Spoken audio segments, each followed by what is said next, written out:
perkenalkan nama saya Saraula Kalina dengan NIM 2020 4110 132. Izinkan saya untuk menjelaskan dan mempresentasikan hasil kerja kelompok kami yaitu strategi distribusi. Apa itu strategi distribusi? Strategi distribusi merupakan strategi atau sistem penyaluran produk hingga ke tangan konsumen akhir tanpa mengurangi kualitas dan kuantitas.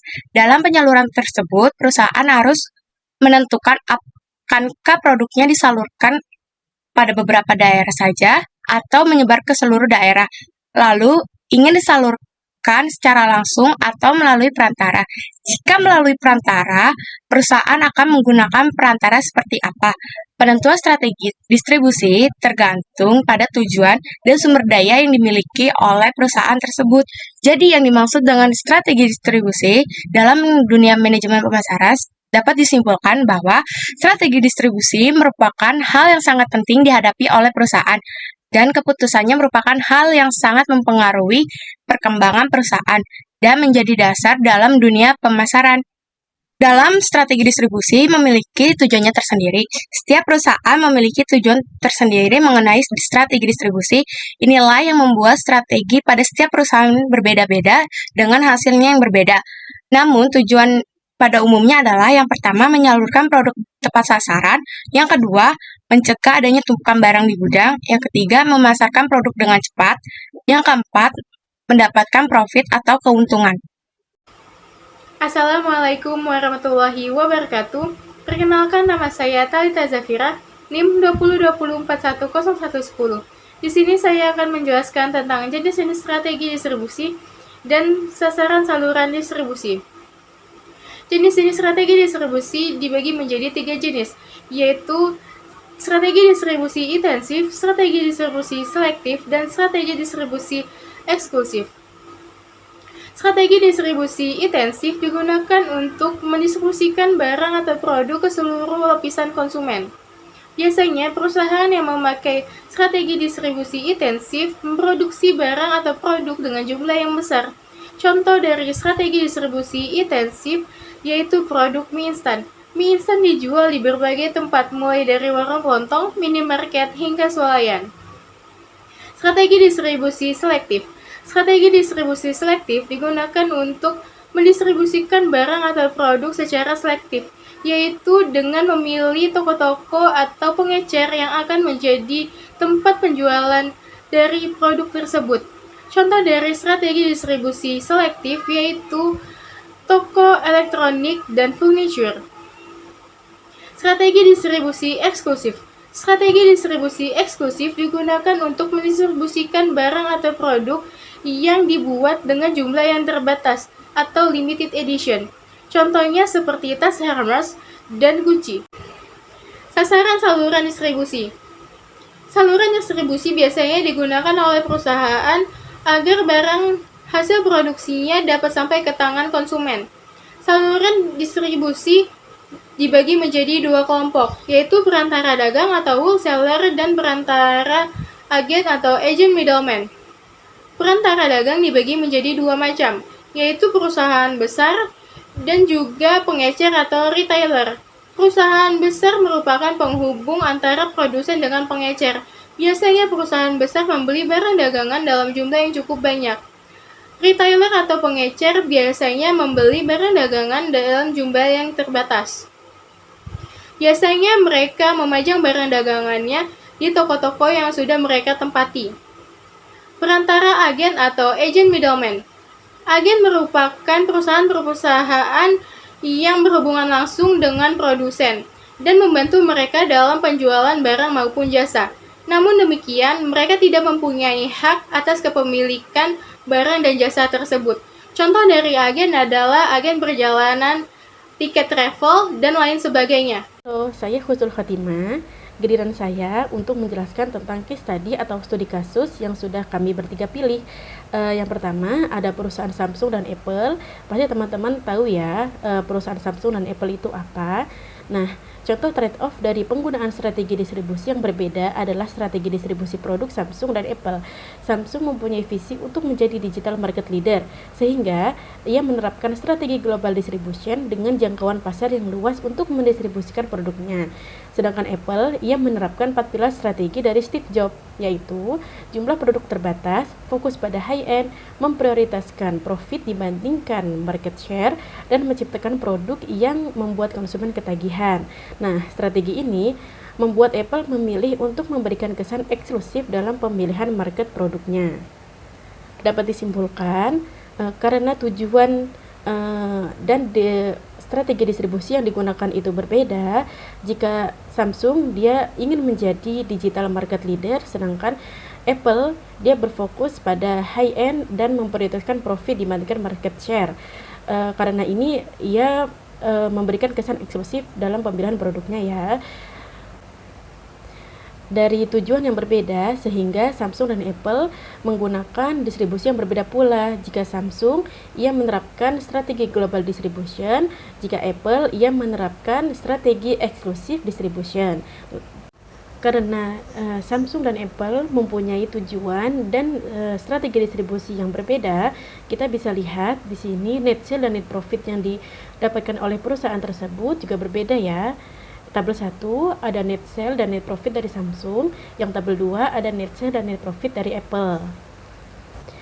Dari perbandingan antara tabel 1 dan tabel 2, terlihat bahwa penjualan bersih atau net sale dari Samsung lebih tinggi daripada net sale dari Apple. Nah, kondisi tersebut ini disebabkan oleh distribusi Samsung yang menyebar dengan menyasar segmen low end hingga high end. Nah, dari kedua tabel tersebut juga terlihat bahwa profit yang didapat oleh iPhone itu lebih tinggi daripada profit yang didapat oleh Samsung, meskipun Samsung mempunyai sales yang lebih tinggi. Nah, kenapa bisa begitu ya? Karena salah satu penyebabnya fenomena ini adalah biaya distribusi yang tinggi yang harus dikeluarkan oleh Samsung untuk memasarkan produknya secara masif dan global. Lalu diketahui Samsung itu mengeluarkan biaya untuk selling dan G&A sebesar 16,8% dari penjualan, sedangkan Apple hanya sebesar 6,2%.